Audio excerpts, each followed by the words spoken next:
तक अच्छा हुआ मैम, ओवरऑल बढ़िया हुआ। Okay, very good. तो बिना पढ़े भी आपने इतना अच्छा एग्जाम दिया है। हाँ जी, वो जो हायर का यूपीएससी से एग्जाम है ना मैम, उसने सब कुछ ऐसा रिवाइंड करा रखा कि कब क्या हैपन हो जाए, तो हम लोग प्रिपेयर हैं मेंटली। बिल्कुल बिल्कुल, उसमें तो सही में हाँ 5 जी, साल पहले लिए, अब एक अब और लो तुम 3-4 महीने और। बिल्कुल वही साल, वही मंथ, वही डेट, सब वही आ गया मैम। बहुत अच्छी है। Exam, no result. Absolutely. Okay, thank you Rupa ji.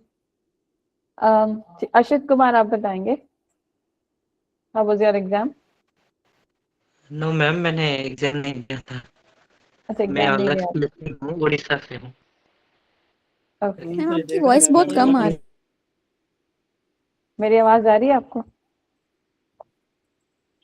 Am I audible? मुझे ही कम आ रही है क्या?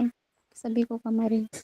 बाकी भी कंफर्म करेंगे मेरी आवाज साफ आ रही है कि कम आ रही है? मैम सही है, ऑडिबल सही है, आती है। ऑडिबल है।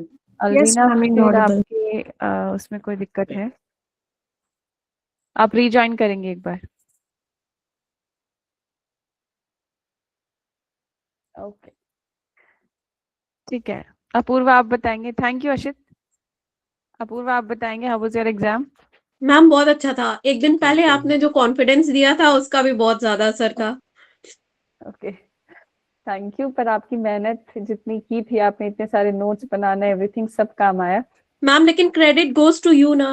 नो, अगर आप नहीं होती तो वो मुझे एक्सपीरियंस ही नहीं होता वैसा नोट्स बनाने का, शॉर्ट टर्म में पढ़ने का। वो जिस we are there to guide, but ultimately मेहनत तो आप ही की है, राइट? यस मैम, लेकिन आपका बहुत बड़ा सपोर्ट रहा थैंक सारे यू। ही फेज में। और थैंक यू मैम, इसके लिए बहुत ज्यादा थैंक यू। अभी तो आगे जाना है, अभी तो बिल्कुल हमारा मैम, बिल्कुल बिल्कुल। Preparative GDC, exam GIC, LT सब में आपके साथ चलना है अभी तो। है। Yes ma'am. Thank you. Okay, Saloni and Shivani, आप बताएंगे। यस मैम, अच्छा हुआ एग्जाम। पहले तो ये बताइए आपका स्कूल कैसा था? एग्जाम तो हम बाद में पूछेंगे। मैम अच्छा था। कोई यस दिक्कत मैम। तो नहीं हुई? No ma'am. ओके, हाँ बताइए, एग्जाम कैसा रहा? मैम एग्जाम तो अच्छा था, पर एग्जाम करते टाइम मतलब मेरे माइंड से ये स्किप हो गया कि नेगेटिव मार्किंग भी है, तो ओके, वहाँ थोड़ा डाउट है। अभी मैंने आई थिंक 130 क्वेश्चन लगाए। जो जीएस के तो जो मुझे आते थे वो तो प्रॉपर सही है, पर इंग्लिश में थोड़ा। ज्यादा लगा दिए। Yes ma'am. अभी थोड़ा बहुत आपने चेक किया आंसर सभी? अभी तो वैसे हम सारे क्वेश्चन देखेंगे, यस कुछ चेक मैम। किए हो तो कैसा रहा? एवरेज सही है कि नहीं क्वेश्चन? मैम एवरेज अभी सही है, बाकी अभी चेक करेंगे, देखते हैं। ओके, यस चलिए मैम। कोई बात नहीं, इतनी नहीं होगी नेगेटिव, जी जी। क्योंकि अगर मेजोरिटी हमारे सही होंगे तो बैलेंस हो जाता है। Yes ma'am. ओके, सलोनी, आप बताएंगे। Thank you Shivani. मैम अच्छा हुआ एग्जाम, पर वही जैसे आप कह रहे थे ना कि एग्जाम को देख के एकदम से वो नहीं होना कि बहुत आसान है, तो मेरे 2-3 क्वेश्चन, यस 2-3 मैम। क्या 4-5 क्वेश्चन ऐसे बिल्कुल जो बहुत ही आसान थे मैडम, वो गलत हो गए, पता नहीं कैसे। एक तो टू वर्जिन्स की थीम, उसमें देखा ही नहीं all of the above madam, और वो वाला पहला देख के टिक कर दिया। यस मैम, एक मेरा भी क्वेश्चन वो ड्रामेटिक मोनोलॉग वाला लास्ट क्वेश्चन था वो मेरे, ऐसे उसमें लगा दिया मैडम, बस उनका क्वेश्चंस का बहुत दुख हो रहा मुझे मैम। 5 से बहुत 6 ज्यादा। क्वेश्चन ऐसे थे जो बिल्कुल अच्छा। आते थे और बिना मतलब हम गलत कर आए उनको। हम्म, देख के पेपर तो ये बहुत सब मेरे easy साथ है। भी हुआ मैम। यस मैम, मेरे भी ये 3 देखोगे क्वेश्चन तो ये मतलब मैंने हमारे पेपर इतना इजी है, ये तो हमारे मॉक टेस्ट से भी इजी है पेपर। और मैम बहुत दुख हुआ उन क्वेश्चंस का घर आके भी बस। ये होता है क्योंकि मैंने कहा था ना, अगर टफ आ जाए, 10 क्वेश्चन भी टफ आ जाए तो घबराना नहीं है, और 10 क्वेश्चन इजी आ जाए लगातार तो भी ज्यादा खुश होना नहीं है। हर क्वेश्चन मैम को वो सिंगल ज्यादा ही यूनिट बेसिस पे लेना है। जो मैंने फर्स्ट एकदम मतलब करने के बाद जो मैंने काउंट किए, वो मेरे 86-7 क्वेश्चन ऐसे थे जो बिल्कुल प्रॉपर मुझे ये था कि ये बिल्कुल एक्यूरेट है। उसके बाद वो सर वाली बात दिमाग में रही कि थोड़ा और गेन कर लो, कि अगर लगाऊंगी तो नेगेटिव मार्किंग उसी में से हो जाएगी। वो तो भाई अगर मैं करूंगी अटेम्प्ट, पर नहीं ध्यान रहा, वो स्किप हो गया कि नेगेटिव मार्किंग अगर ज्यादा चली गई तो फिर दिक्कत भी हो जाएगी। अभी मार्क करते हैं, देखते हैं माइंड में ये कितने है हुए। कि मैं क्यों करके आई, जो मुझे नहीं आ रहे थे वो मैंने क्यों किए। देखो, जो चीज एक बार हो जाती है ना, उस पे हमें ध्यान नहीं देना है। अभी हमें ये देखना है, अगर हम मार्जिन पे भी हैं तो हमें सिर्फ डिस्क्रिप्टिव पे ध्यान देना है। वो यस चीज अब हो गई है, उसमें हम कोई चेंज नहीं कर सकते। हाँ, यस बस हम उससे एक लर्निंग ले सकते हैं कि आगे जिस भी एग्जाम में हम बैठेंगे, चाहे पेपर कितना ही इजी आ जाए, बिल्कुल भी उसको फॉर ग्रांटेड नहीं लेना है क्वेश्चंस को। यस उनको मैम। अच्छे से अटेम्प्ट करना इसकी है। कट ऑफ क्या जाएगी? इसका कोई कट ऑफ का कोई आइडिया है क्या? कट ऑफ 85, मैं क्वेश्चन के फॉर्म में बात कर रही हूँ, number of questions 85 and above तो मान के ही चलो, अगर 90 नहीं तो। यस ठीक मैम। है, क्योंकि नेगेटिव मार्किंग है, उस चक्कर में 90 तो नहीं जाएगी। थोड़ा सा नीचे मैं जनरल की कॉन्टेक्स्ट में बात कर रही हूँ, तो 85, और फिर ओबीसी एससी एसटी अपना हिसाब लगा लीजिए, 2-3 नंबर नीचे, तो इस हिसाब से जाएगी। क्योंकि 90 जाना is not possible because of the negative marking, वरना ये क्वेश्चन पेपर 90 क्वेश्चन वाला था, yes ma'am. but because of the negative marking it will drop down to 85 plus. So 85 अगर आपके बन रहे हैं after cutting off all the negatives और जो सारी चीजें, so you are in safe zone. मतलब अगर 85 क्वेश्चन सही है? Yes, yes. अच्छा अच्छा, हाँ तो इतना तो, इससे ज्यादा ही है, ठीक है। Okay. अभी हम देखेंगे कि क्वेश्चन आप अपना अपना कैलकुलेट करेंगे और फिर कंफर्मेशन देंगे। वैसे तो I believe that each one of you have done really good, इतना तो आ ही जाएगा। Thank you Saloni and Shivani. Yes Deepti, आपका सबसे पहले मैसेज आया था ग्रुप पे।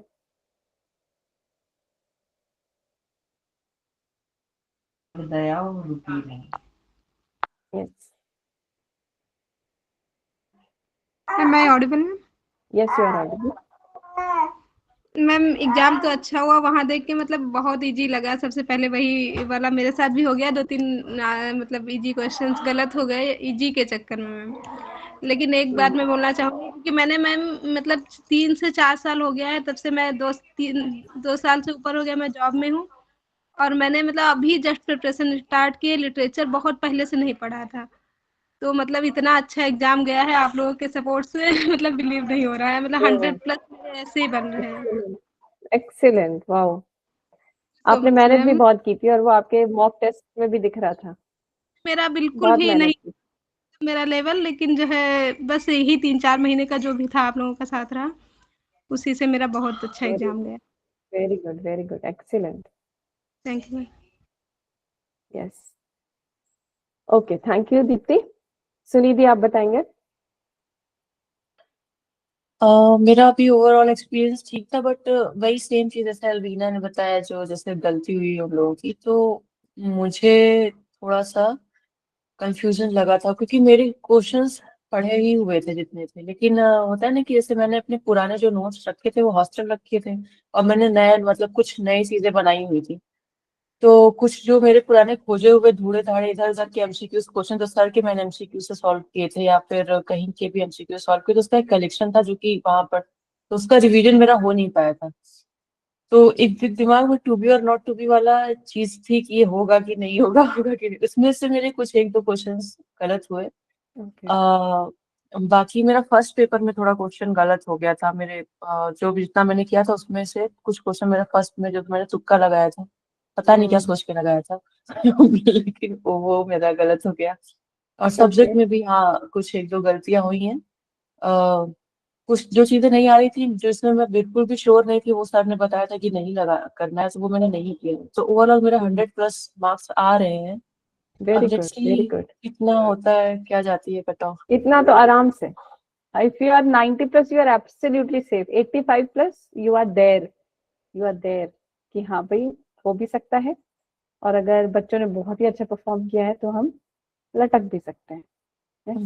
But you are very safe, very good Sunidhi, excellent, thank you. वही, बट लेकिन जो मुझसे गलती हुई है, मुझे ऐसा लग रहा है कि मुझसे ये गलती होनी नहीं चाहिए थी, इतने टाइम से पढ़ने के बाद और हायर एजुकेशन की प्रिपरेशन करने के बाद किसी इंसान से अगर एलटी ग्रेड में आके ऐसी गलती हो रही है तो वो बहुत ब्लंडर है, मेरे लिए ब्लंडर है।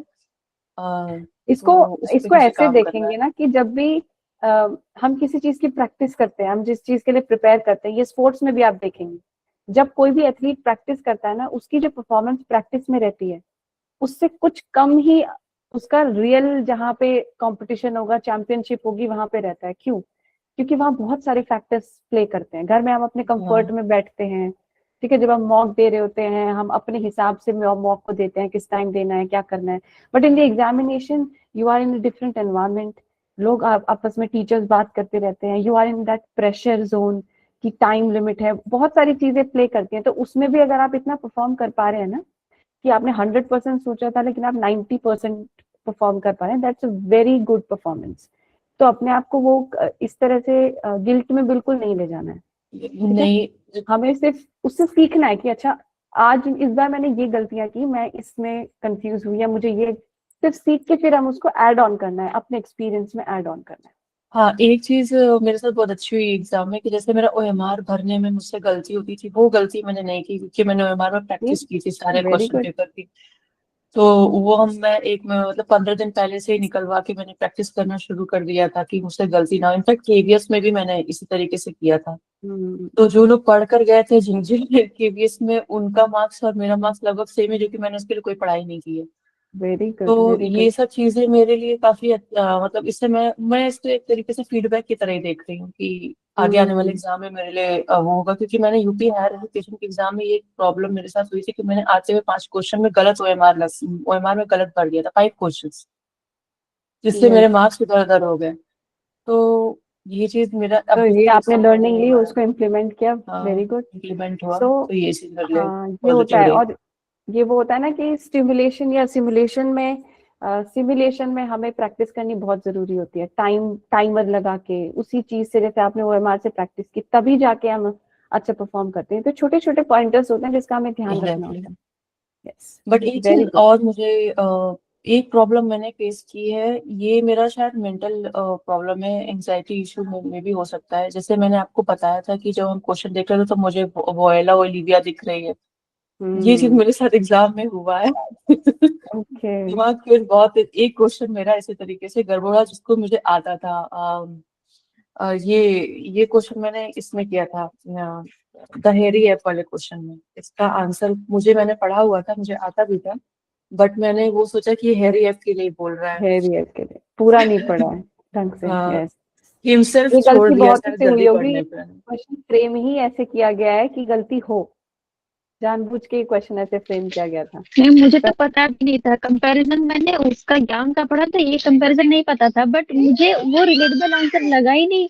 तो मैंने लेपर्ड लगाया, फिर मैंने टेक्स्ट को, ओरिजिनल टेक्स्ट में ना, उसको वहां से कॉपी किया जैसे सर ने बोला था, फिर मैं वहां ग्रुप पे गई, वहां पे मैंने टाइप किया, तब वो जो मैंने ग्रुप पे डाला है तो ओरिजिनल टेक्स्ट से मैंने देखा तो लेपर्ड था उसका। लेपर्ड था क्योंकि मिल्ड्रेड अपने आप को करती है ना लेपर्ड से, that she is not able to scratch off those marks जो बट लेपर्ड हम के मार्क्स। मैम, मेरे माइंड में भी यांग ही चल रहा था, मैंने क्वेश्चन नहीं देखा था, मैं यांग का कंपैरिजन ढूंढ रही थी, मुझे यांग के लिए भी सुटेबल ऑप्शन ही नहीं मिला।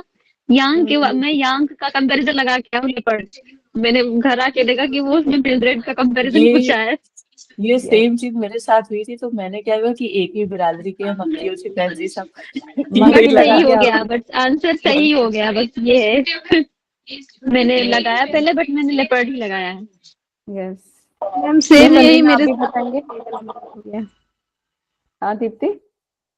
मैम इस क्वेश्चन में सेम यही हुआ, मैं भी यांग का कंपैरिजन ढूंढ रही थी और वो रॉन्ग हो गया क्वेश्चन।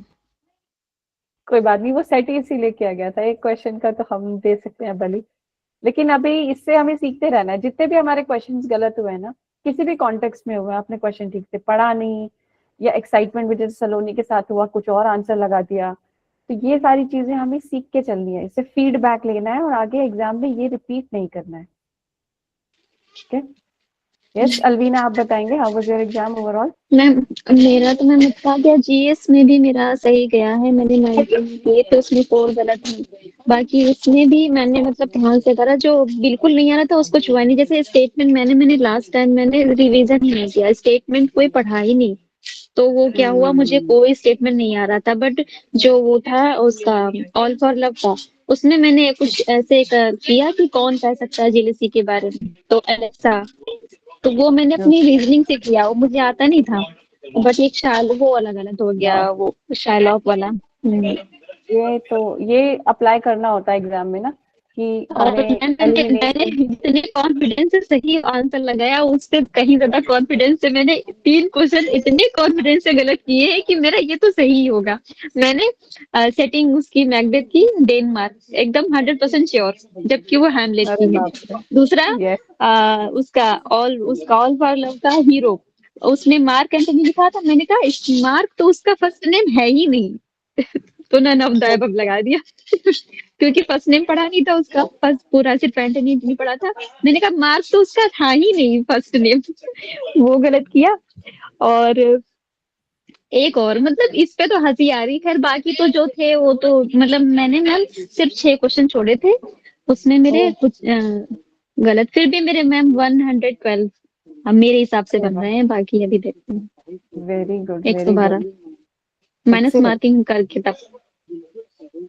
एक्सीलेंट परफॉर्मेंस अलमीना, आपकी मेहनत दिख रही है, क्योंकि जिस हिसाब से आपने चीजों को रगड़ा था during the classes also and after in the मॉक्स also. मुझे भी अगर अपने ज्यादा पढ़ने का भी ये मैं करके आई हूँ, जब मैंने अपनी रीजनिंग ज्यादा लगाई कोई बात नहीं, ये तो होगा। देखो एग्जाम में जब हम होते हैं तो कंडीशन ऐसी होती है ना हमारी की, वही अभी मैंने बताया, प्रेशर और बहुत सारी चीजें होती हैं, सो इट विल हैपन। लेकिन एक गलती को दोहराना नहीं है, ये मेक श्योर करना है कि इस बार जो गलती हुई है ना, अगले एग्जाम में गलती नहीं होगी, कुछ नया बट गलती वही मैम, करके आएंगे। जितना बट इसके लिए पढ़ा था ना, इतना तो मैम अभी तक मैंने पढ़ाई नहीं, फिर भी क्यों वो 6 क्वेश्चन में क्यों गलत है मतलब इतना कोई बात रिगर्ट हो नहीं, ये रहा तो है। हमें सिर्फ क्वालिफाई करना है ना, इसमें वैसे भी मेरिट नहीं लगनी है। हमें सिर्फ चाहे हमारा 1 नंबर से क्वालिफाई हो चाहे 10 नंबर से हो, हमें सिर्फ क्वालिफाई करना है। अब सारी मेहनत लगानी है डिस्क्रिप्टिव में, यस उसमें हमें कोई कसर नहीं छोड़नी है, क्योंकि वहां से हमारा डिसाइड होगा मेरिट, हम इन है कि नहीं है। यस, वो एक होता है ना कि जो पढ़ते हैं उनकी ईगो पर लगाती है कि अरे ये कैसे हो यस गया मैम ये तो है, क्योंकि वही तो, वो मेरे मतलब साथ जितना भी सेम इसके लिए चीज हो पढ़ा रही था है, क्योंकि कितने वो आसान होता है क्वेश्चन कि पेपर मेरे के में साथ बताओ कि गलत हो गए। हाँ एग्जैक्टली, वो होता है ईगो पे लगाई कि अरे ऐसे कैसे गलत हो गया। ये तो होता मतलब है। इतना तो कॉन्फिडेंस था कि प्री तो निकलेगा नहीं, बट ये करना था कि अच्छे नंबर लाने हैं कोई बात नहीं, इसमें लाने भी नहीं, इसमें हमें सिर्फ क्वालिफाई करना है, और मुझे लग रहा है आप सब कर ही रहे हैं उसको। ठीक है, थैंक यू अलवीना। पूजा मौर्य, आपने एग्जाम दिया था?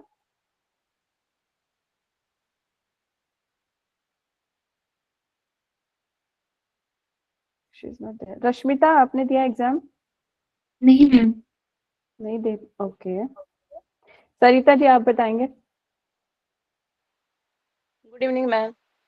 गुड इवनिंग, कैसा रहा आपका एग्जाम? मैम पेपर तो अच्छा, लेकिन जब वापस आ रहे थे ना गाड़ी में बैठ के, ऐसे ही यूट्यूब खोल लिया कि चलो देखते हैं कौन सा सही है कौन सा गलत है, तो उसमें उसने यूट्यूबर ने बता दिया कि 40% जीएस में भी लाने हैं। बस मैम जैसे पेपर खोला था ना, ऐसे ही बंद करके रख दिया, क्योंकि जीएस इतना अच्छा नहीं हुआ था। अच्छा, जीएस में आपने प्रैक्टिस नहीं की थी जीएस की? मैम ऐसा है क्या मैम, 40% जीएस में भी लाने हैं?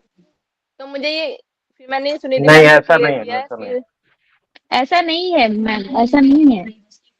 तो नहीं है ओवरऑल मैम। है मैम। तो बस अब जो ओवरऑल, पेपर चेक होगा वो आप ही करवाओगे। ओवरऑल ही लाने होते हैं, ऐसे अलग से अगर होता है ना तो फिर वो पेपर ही अलग होता है, सेपरेट पेपर होता है। इसमें वो कैसे डिसाइड करेंगे, नंबर ऑफ क्वेश्चन तो इकट्ठा है ना सब कुछ, यस मैम। इसमें अलग से नहीं डिसाइड कर सकते ना। फिर अगर जब होता है ना, जैसे राजस्थान में होता है ऐसा, आरपीएससी के जितने एग्जाम्स होते हैं उसमें उनका जीएस का अलग पेपर होता है, और उसमें तुम्हें कुछ परसेंट 25%, 30% उसमें लाना पड़ता है, तो पेपर सेपरेट उसमें होता है। लिखा भी होता है क्वालिफाइंग, जैसे फर्स्ट पेपर पे लिखा होता है क्वालिफाइंग, क्वालिफाइंग तो लिखा इसमें ऐसा होता है। कुछ नहीं था। Yes, absolutely. हाँ जी, तो ठीक है, अभी देखते हैं आपका कितना रहा स्कोर। यस मैम, अभी देखेंगे क्या। उत्कर्ष, आप बताएंगे, हाउ वाज योर एग्जाम?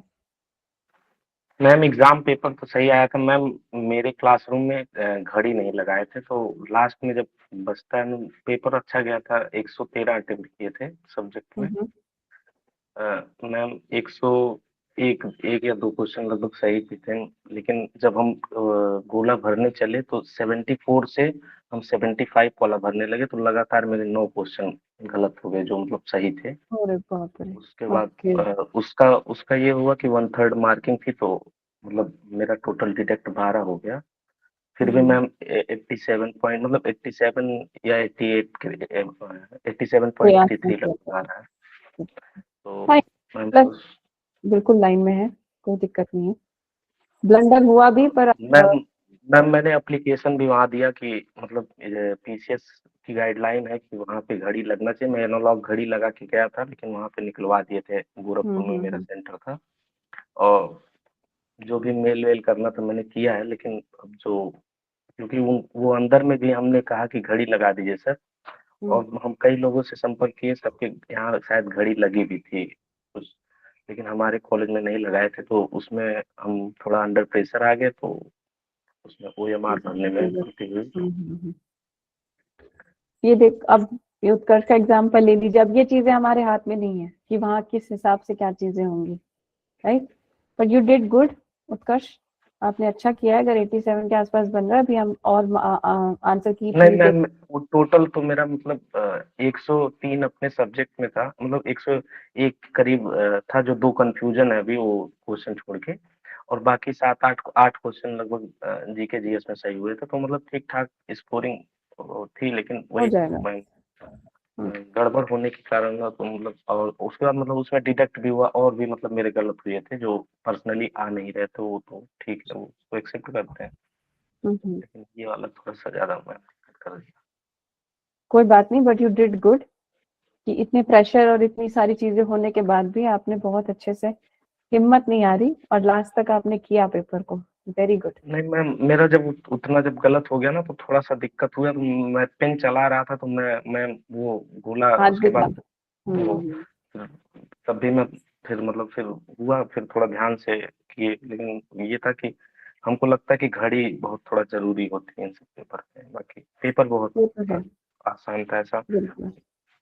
क्योंकि हम मतलब सारी टेक्स्ट वेक्स्ट पढ़े थे, तो टेक्स्ट के अंदर से ऐसा कोई क्वेश्चन नहीं आया था, 1-2 क्वेश्चन छोड़ के।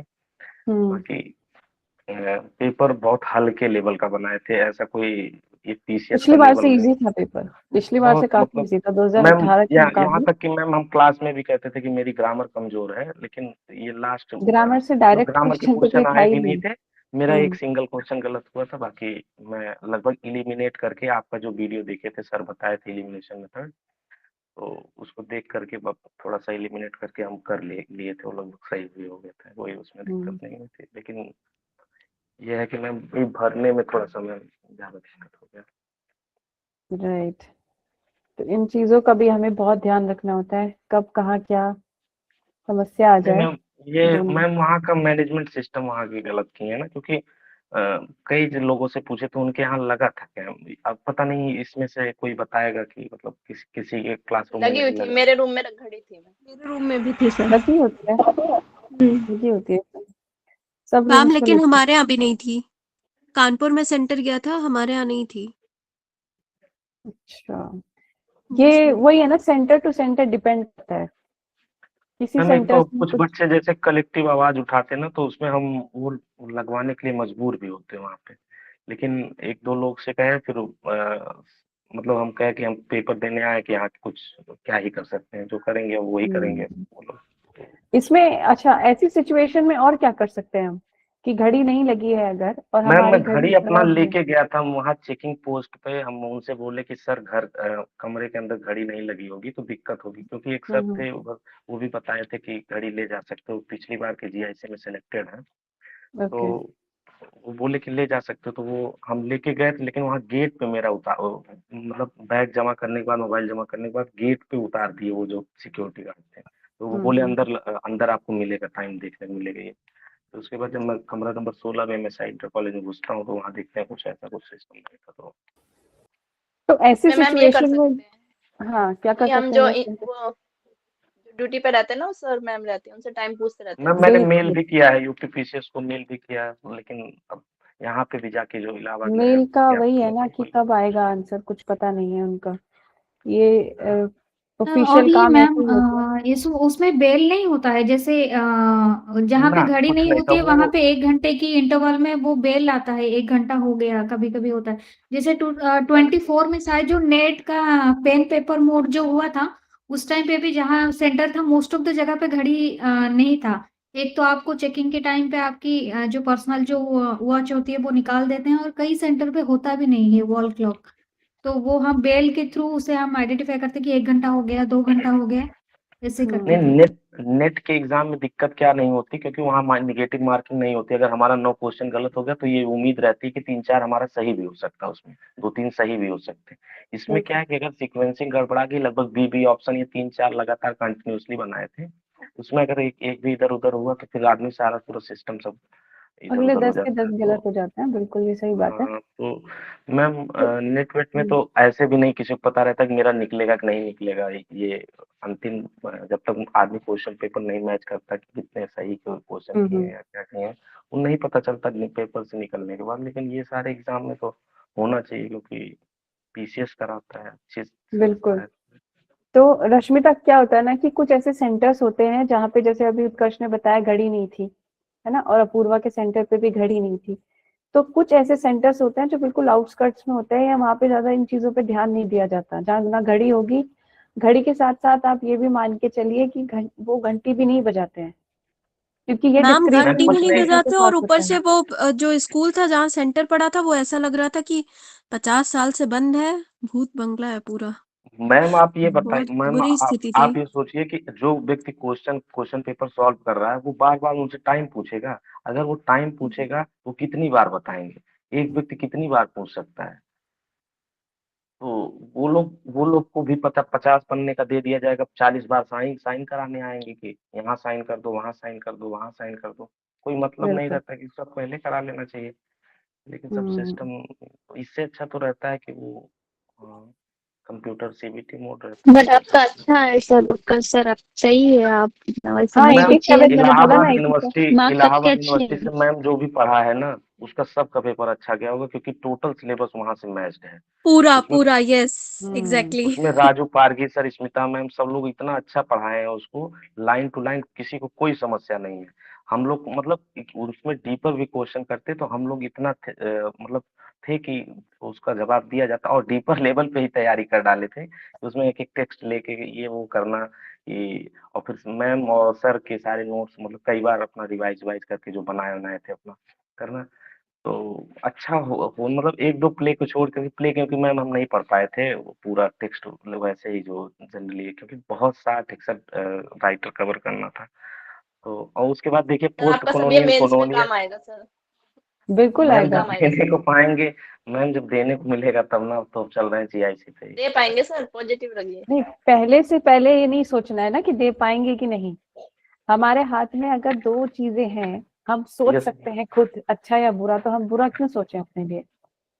बुरा सोचने के लिए बाकी लोग हैं, हमें अपने लिए मैम, सिर्फ अच्छा सोचना मैम केबीएस भी दिए थे, केबीएस वाला अच्छा हुआ है थोड़ा सा। है। वेरी गुड, वेरी गुड, ये भी आपका अच्छा ही हुआ है उत्कर्ष। कोई इसमें आपको घबराने वाली बात नहीं है। कुछ गड़बड़ हुई है बिल्कुल, वो एक्सटर्नल मैम जान फैक्टर्स लीजिए, मैम हमेशा जब से रहेंगे। पेपर दे के आए हैं, तब से 3 दिन से मतलब कुछ एकदम समझ में नहीं आ रहा है, एकदम सब टोटल। अच्छा अच्छा, ठीक है। अभी आपने कहा 3 दिन से बहुत आप परेशान हैं क्योंकि मैम पेपर खराब हो गया। यस अब मैम, उसका ठीक है। उसका आउटपुट क्या निकाला आपने 3 दिन में? मैम कुछ नहीं, पता नहीं क्यों, मतलब अजीब सा। तो फिर क्यों लगाए 3 दिन आपने इस प्रोसेस में? मैम अभी पता हमें नहीं रिलैक्स करना है, ये माइंडसेट को अब ऐसे बनाना है, ठीक है। हमें जब भी ऐसी चीजें आती है ना, सेटबैक आता है या किसी भी लेवल पे फेलियर आता है, छोटे से छोटे लेवल पे, मैम बस यही तो बार बार हो रहा है कि मतलब एक बार और मिला लेते हैं, एक बार और मिला लेते हैं, कहीं से 1-2 नंबर बढ़ जाए, बस यही मतलब, और बाकी आप ये। पॉजिटिव रहिए तब ठीक होगा। पॉजिटिव रहेंगे तो सब बढ़िया होगा एकदम। घबराने वाली बिल्कुल बात नहीं मैम है।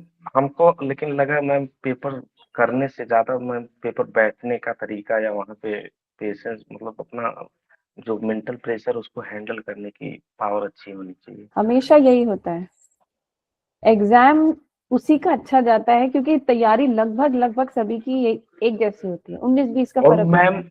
मैम जो यूथ का 200 रुपए की किताब लिया होगा वो भी इस पेपर को सॉल्व कर लेगा। बिल्कुल, बहुत इजी पेपर था। मैम जैसे मान लीजिए कोई ये नहीं कर सकता, जैसे कोटेशन वोटेशन तो कोई लगभग लगभग लोग कंफ्यूज हो जाते हैं, या हम ही लोग हम खुद ही हो गए थे उसमें। जो कोटेशन वाला है एलेक्सस वाला मैम मेरा नहीं सही है, मैं एंटोनियो मार दिया था। ऐसे एक दो थे कि मैं तो उसके बाद ज्यादा रिस्क भी नहीं लिया था, वही सारे अभी हम छोड़े थे। करते हैं, सारे क्वेश्चन हम डिस्कस करेंगे। एक कॉम्प्रिहेंशन हम शुरू करते हैं आज। पहला ही हमारा कॉम्प्रिहेंशन था। ठीक है, थैंक यू उत्कर्ष, आप परेशान मत होइए। अभी हम देखते हैं कितने आपके बन रहे हैं टोटल, उस हिसाब से हम आगे चलते हैं। ओके, तो सब अपने एग्जाम पेपर जो थे आप वो निकाल लीजिए और इसमें मार्क करना शुरू कीजिए एक अलग कलर के पेन से, जिससे आपने पहले मार्क किया हुआ है उससे थोड़ा डिफरेंट कलर का पेन लेंगे ताकि हमें पता चले कि आंसर क्या सही है। कॉम्प्रिहेंशन के क्वेश्चंस बहुत आसान थे, डायरेक्ट कॉम्प्रिहेंशन की लाइंस यहाँ पे पूछी हुई थी। अबाउट ट्रू डेवलपमेंट, एक ट्रू अबाउट इकोनॉमिक डेवलपमेंट में सीधी की सीधी लाइन है यहाँ पे ना, स्टैगर्ड। अगर मैं इसको नीचे करूं, यस मैम, यस। पूरी सीधी हमारी लाइन यहीं से उठा के दी है। मैम यही सही है। किसी क्वेश्चन में कंफ्यूजन होगी तो बोलेंगे। यस। यहाँ पे हमारा इकोनॉमिक डिग्रेडेशन आखिरी लाइन थी इस पैराग्राफ की। ठीक है, following does not change, technological inputs भी चेंज होंगे, स्केल ऑफ कंजम्पशन, जब भी हमारे पास पैसा आता है स्टैंडर्ड ऑफ लिविंग बढ़ती है, कंजम्पशन भी हमारा बढ़ेगा। कॉम्पोजिशन, क्लीनर एनवायरनमेंट के लिए फॉल्स स्टेटमेंट बतानी है। People are eager to sacrifice their essential needs, no they are not. Without sacrificing चाहिए उन्हें, without sacrificing their basic needs. ठीक है, so this is the false statement जो इसमें पूछा गया है। आगे बढ़े तो here also false statement is asked about improved economic standard of living. So improved standard of living does not harm the environment. ऐसा नहीं है, it will have an impact on the environment. ठीक है, जैसा कि दिया है पैराग्राफ में। ये question I think I suppose सबका ठीक हुआ है या नहीं? मैम सही हुआ है। नहीं, मेरा गलत है। गलत हुआ है मैम मेरा भी गलत है।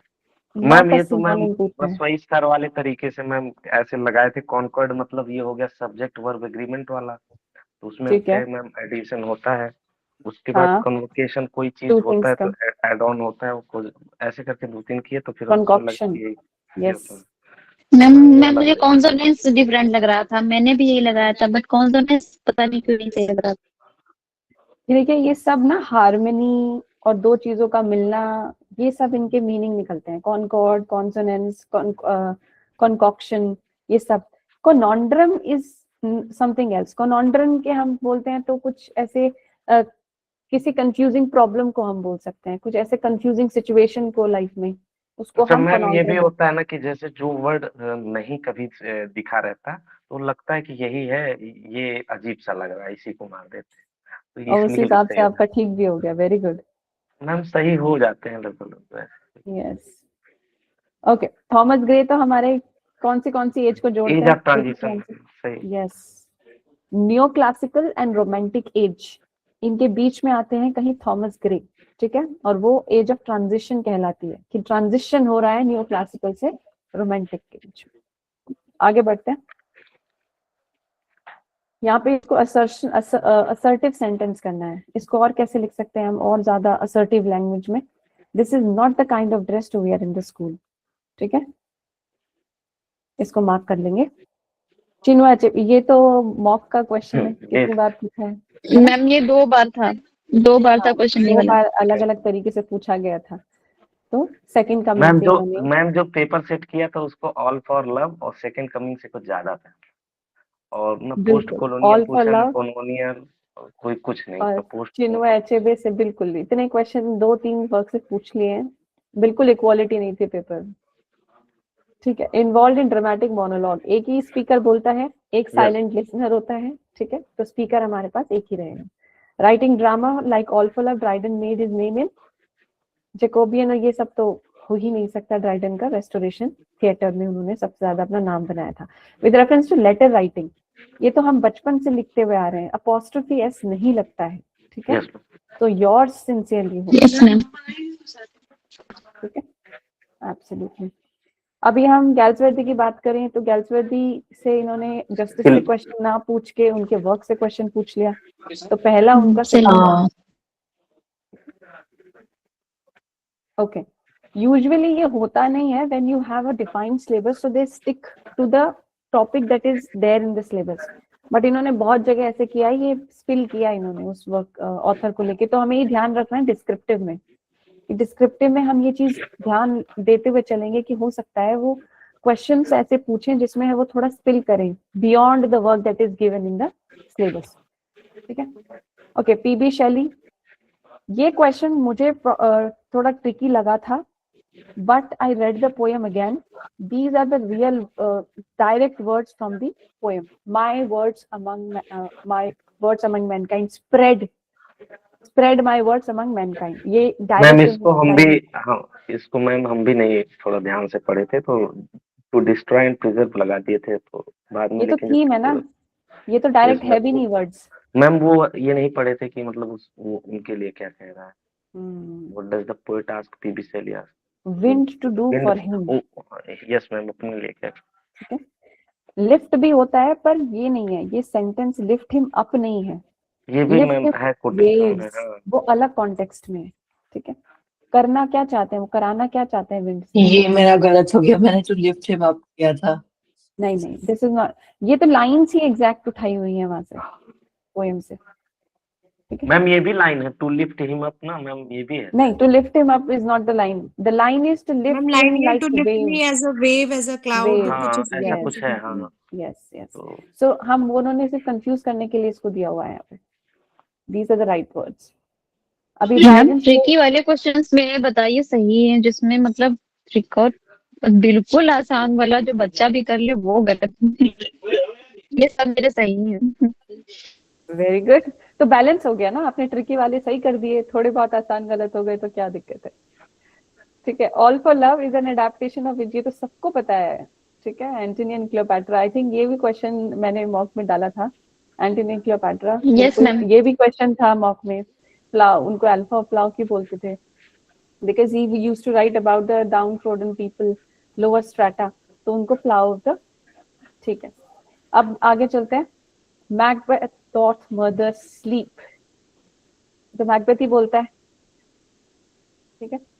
हु कॉल्ड द नहीं किया था, ये नहीं याद आ रहा था। ओके, अच्छा इसमें क्या लॉजिक लगा सकते थे, Ross, Potter, lady Macbeth. Lady Macbeth ऐसा लग रहा था क्योंकि मोस्टली लेडी मैकबेथ थी।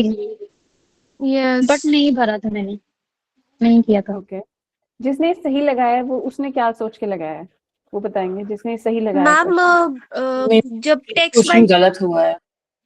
अच्छा, आपको भी गलत हुआ, यस अपूर्वा। वैसे अपने आप से बात मैम भी करते मेरा रहते हैं सही ना। हुआ है, पर जब मैम जब हम ये पढ़े थे तो पहले तो नहीं समझ में आता, इसको हमने छोड़ के कंफ्यूजिंग में डाल के लास्ट में किया था एकदम, जब मेरे पास टाइम बचा हुआ था। तो उस टाइम पे हमने यही सोचा था कि वो जब लेडी मैकबेथ का स्लीप वॉकिंग वाला सीन चलता है तो उसमें मैकबेथ ने कुछ स्टेटमेंट दिया था, ऐसा कुछ बस सोच के लगा दिया था मैकबेथ से ही। ये कंफ्यूजिंग हो सकता था क्योंकि लेडी मैकबेथ भी कुछ कुछ ऐसा सिमिलर स्टेटमेंट देती है, मर्डर स्लीप इस तरह से कुछ उनका सिमिलर स्टेटमेंट है। बट मैंने लेडी मैकबेथ लगा दिया, मेरा रॉन्ग। आपने क्या लगाया दीप्ति, आपकी आवाज साफ नहीं आई। लेडी मैकबेथ लगा दी मैंने। इसमें वो भी चलती है ना स्लीप में और बार बार अपने हैंड वॉश करती रहती है। यस यस, और ये डायरेक्ट स्टेटमेंट ये मैकबेथ ने ही बोला है फ्रॉम द प्ले, तो that is the right answer, Macbeth. Arms and the man, ये तो सबको पता है, कौन चॉकलेट्स कोल्ड की जगह चॉकलेट्स लेके घूमता था। ये तो मतलब इस वर्क से इससे सिंपल क्वेश्चन नहीं बन सकता, ठीक है।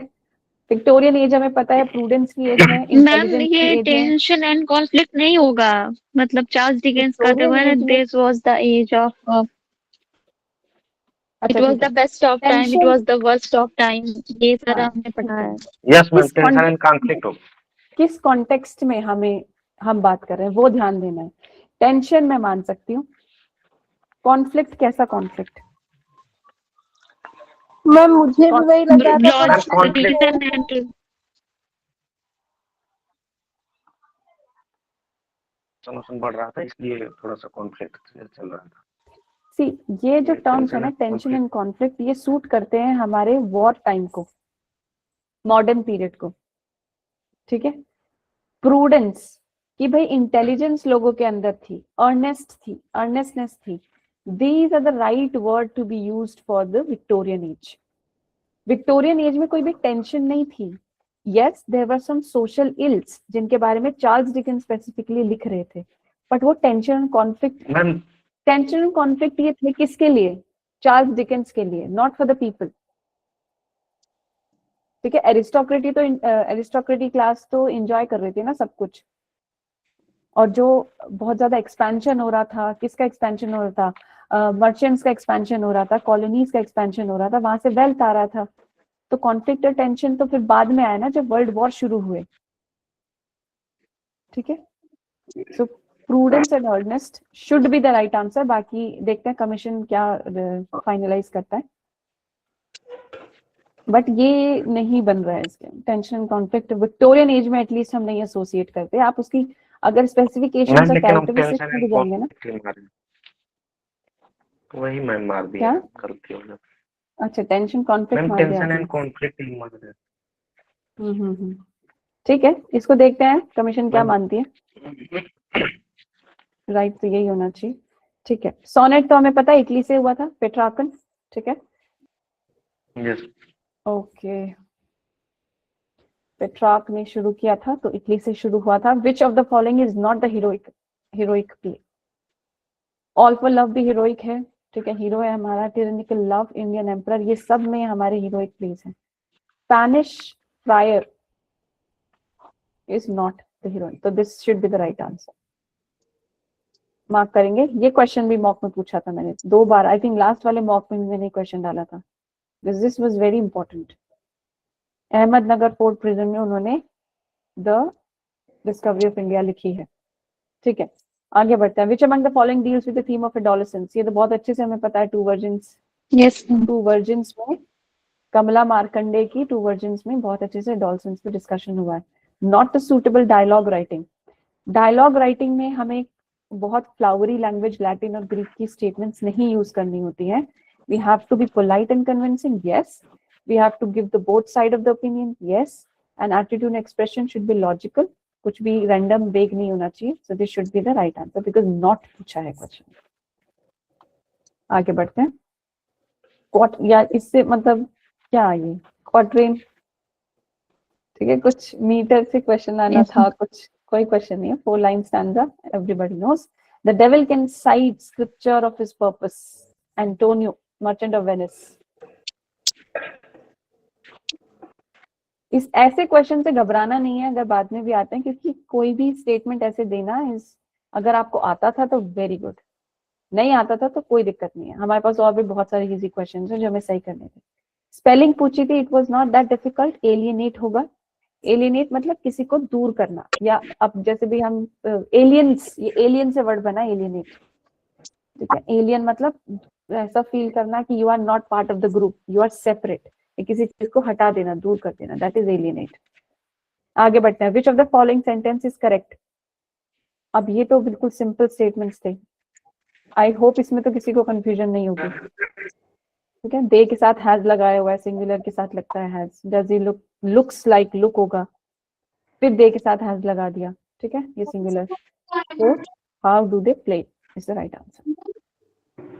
ऑल, यस सपना जी,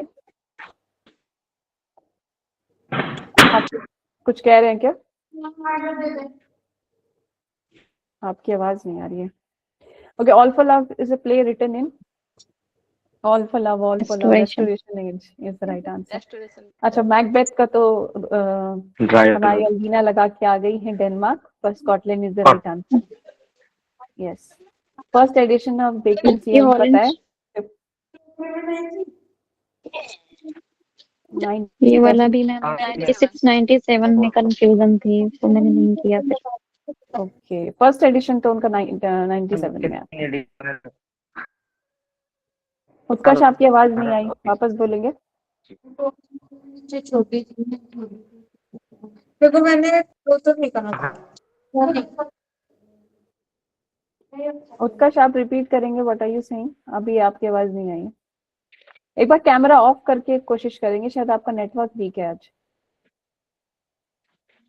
before writing a letter the writer should have a clear idea of some facts. क्या फैक्ट्स का क्लियर आइडिया होना चाहिए?